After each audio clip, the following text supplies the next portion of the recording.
honestly, without your podcast, I don't know if I would have been as educated as I am to take the steps to get out. I will continue listening to the wonderful podcast that you produce because the survivors out there, their stories need to be heard. If we can help one person, we're doing something good out of what I've experienced.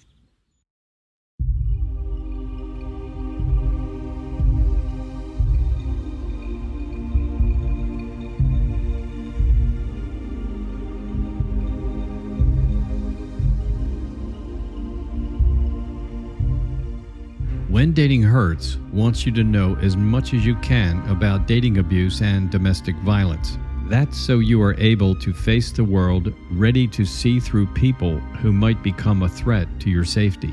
Abusers do not present themselves as abusers. They are the charmers who know the moves that might appeal to you. They are the people who come off as too good to be true at first.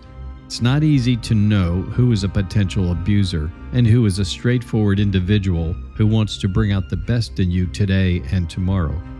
It takes time. It takes knowledge to know what to look for.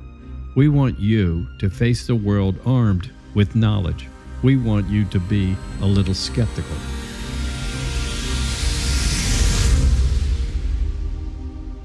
Not everybody is a bad person.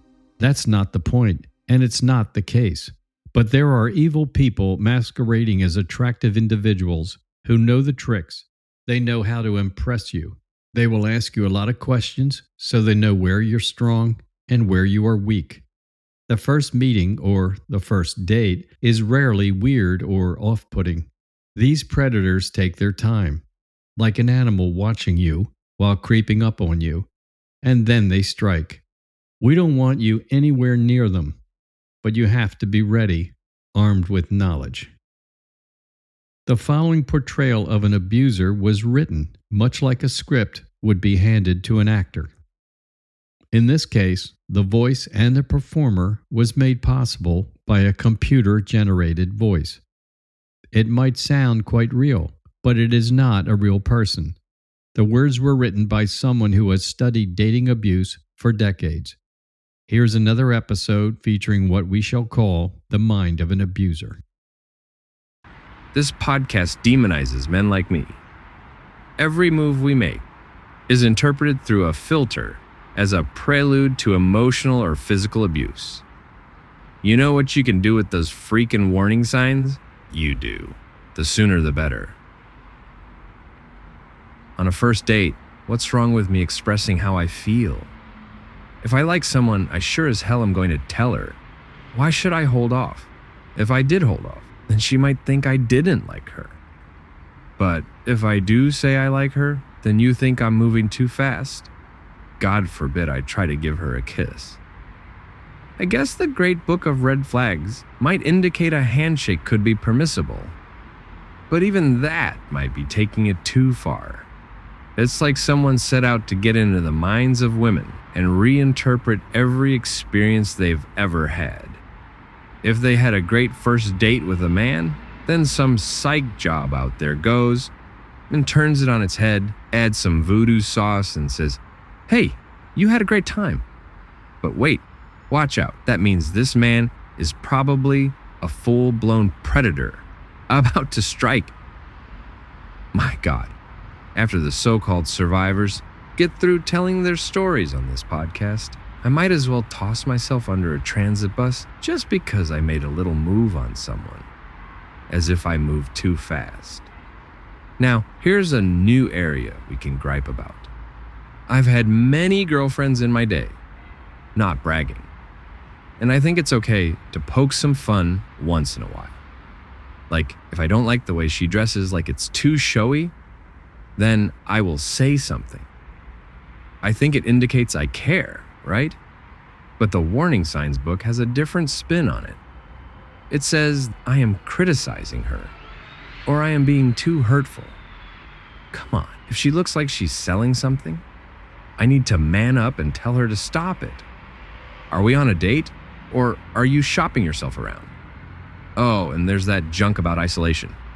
That's another twist on reality. Let's say you have friends. Then I come along. We're dating. Well, you need to pick between seeing them or seeing me. You can't be in two places at one time, right? Are you with them or me? Then it gets labeled isolation. It's a bad thing we're seeing each other. Get real, will you? Let's jump over to gaslighting for a sec. That gaslighting word is used up. You hear it everywhere. Let's say you make a mistake on something and I tell you that you made a mistake. Well, that goes down as me gaslighting you. That's not my interpretation, but that's what you hear. The truth is you make lots of mistakes. It's probably a good thing that I'm here to get things straight. Let's face it, you do make a lot of poor choices. You even admit that yourself. You're always questioning yourself. Maybe that's good. You struggle making decisions. Check in with me then. I rarely get confused. I just wish everyone would take a minute and listen up. Let's get out of the blame game. It's popular, I guess, thanks to that goofy Me Too movement. Let's move on, okay? Can we agree upon that?